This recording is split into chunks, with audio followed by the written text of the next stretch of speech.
I was on a late morning train rolling out of King's Cross heading north, the kind of gray UK day where the sky can't decide what it wants to be. And the tea in the trolley cart smells faintly like damp cardboard. Across the aisle, a broad-shouldered dad in a fresh NFL hoodie had his earbuds in but absolutely no intention of respecting the quiet. He drummed on the table with two fingers, knee bouncing like he was trying to shake the carriage apart. When the conductor pointed at the quiet coach sign and asked him to lower his voice, he pulled one earbud out and said, "So this is like British first class, where freedom of speech isn't allowed?" The carriage went still, while the conductor calmly explained it was just a place people preferred to read and nap, not a constitutional matter. At my age, you learn there's no polite way to tell a man he's losing an argument to laminated plastic. In Paris, at a tiny sidewalk cafe near Montparnasse where the coffee came in cups so small, my American brain kept wanting to call them samples. The smell of butter from the croissants drifted around like a crime I would happily commit again. A freshly married guy in a matching honeymoon 2025's hoodie sat down. Phone already open to the tipping screen like muscle memory. He waved the waiter over, pointed at the bill, and said, "If this is a serious restaurant, why don't you just add a normal 20% like we do in the real world?" The waiter, to his credit, explained gently that service was already included and nobody expected an American-style tip, no matter how real the world was back home.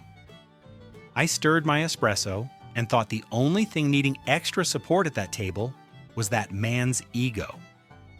In Munich, in one of those big beer gardens where the air smells like grilled sausage, spilled lager, and a variety of regrets, I ended up at a long wooden table with a salesman from Texas in a golf polo aggressively tucked into his jeans.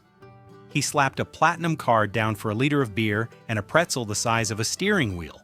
When the waitress told him it was cash only for that section, he frowned at the card and said, "No. You're telling me this country runs on coins and 20 down 95 instead of just swiping like a modern economy?" She pointed toward the ATM and the locals counting their euros, explaining the system worked just fine without his preferred plastic. I'll be honest, watching a man try to negotiate macroeconomics with a beer garden felt like performance art. Down in Rome, just off the Forum, I was standing near a fenced-off pile of history that still looked more dignified than most things built this century. The dusty smell of old stone mixed with sunscreen in the hot air. A guy in a polo with a real estate logo slowly panned his phone across the ruins like he was scouting a property listing. He shook his head and said, if they just rebuilt all this properly and put in a decent mall, the land value would go through the roof. A local guide, using that patient tone reserved for children and men with too much confidence, explained that the ruins were the whole point and had a few thousand years of value that didn't appear on Zillow. Truth is, it takes a special kind of mind to look at the Roman Forum and see future parking. In Zurich, in a spotless train station that smelled faintly of bakery bread and cold metal, I watched the departures board click with military precision. A businessman from the States marched up to the counter with a wad of US dollars, like he was tipping destiny. When the clerk told him they only accepted Swiss francs or card, he blinked and said, "You're really turning down US currency in Europe like it's play money?" The clerk pointed to the exchange office 10 steps away and noted that their own currency worked just fine. I watched him stalk off, offended, carrying the only paper in Switzerland, actively losing value by the minute. In Barcelona, the late afternoon heat bounced off the narrow Gothic quarter streets. Fried seafood and sunscreen battling for dominance in the air. An American family in matching cruise ship lanyards stopped in front of a shuttered shop with a bold siesta sign on the door. The dad rattled the handle, checked his watch, and said, if they stayed open normal business hours instead of this nap nonsense, they'd make real money like back home. A local, walking his dog, explained gently that people here preferred long lunches and late dinners, and somehow the economy survived without his schedule. You know, when a man is personally offended by someone else's lunch break, the break is not the issue. In Athens, up by the Acropolis entrance where the air is part dust, part sunscreen, and part ancient stone warming in the sun, I watched a guy in a tech company hoodie eye the Parthenon like an underperforming startup. He nudged his friend, gestured at the columns, and said, "Imagine the revenue if they put a proper rooftop bar up there and monetized the view instead of leaving it half broken."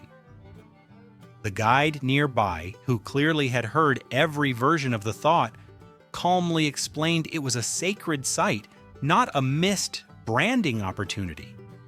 At my age, you stop being surprised that some people can only recognize history when it comes with bottle service.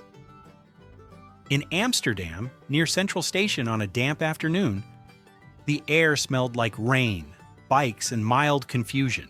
A tall guy in a football jersey kept wandering into the bright red bike lane, clutching his to-go coffee like a riot shield.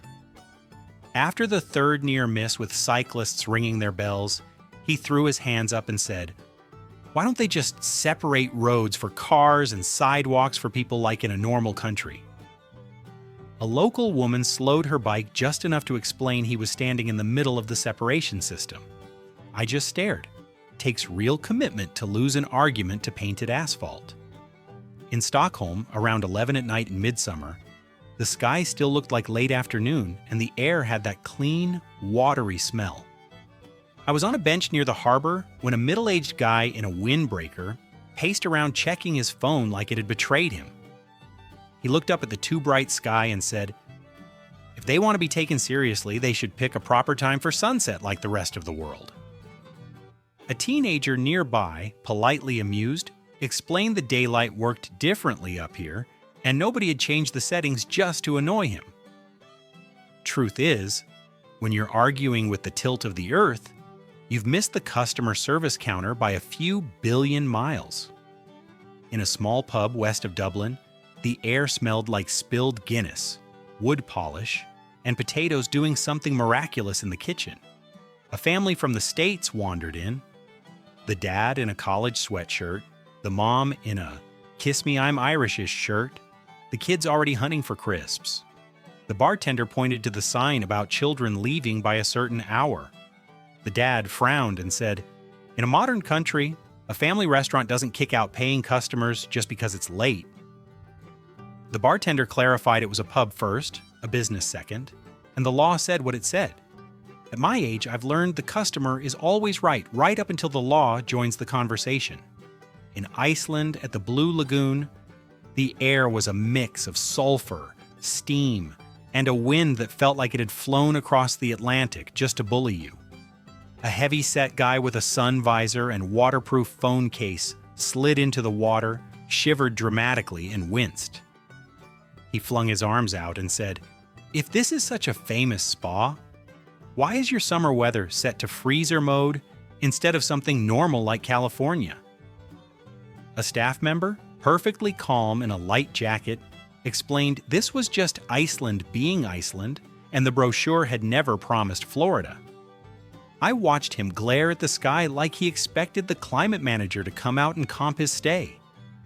In Vienna, in a grand concert hall that smelled of old wood, perfume, and money that knows how to age properly, a man in a bright golf jacket sat near the front, arms folded. After the orchestra finished a long piece by someone whose name he definitely couldn't pronounce, he leaned toward the usher and said, "Do they take requests, or is this one of those places where the customer doesn't decide the playlist?" The usher, who'd absolutely heard worse, explained the program was set months in advance, and composers were not, as a rule, on standby for requests. I'll be honest, anyone who treats Mozart like a jukebox probably shouldn't be left unsupervised around culture. In Lisbon, on a steep street where your calves file a complaint after 10 minutes, I saw a guy in spotless white sneakers staring at the hill like it was a personal insult. The tram rattled by, bells clanging, grilled sardines and exhaust mixing in the air. He wiped sweat from his forehead and said, "If they cared about tourism, they'd flatten this place and put in real sidewalks like we do back home."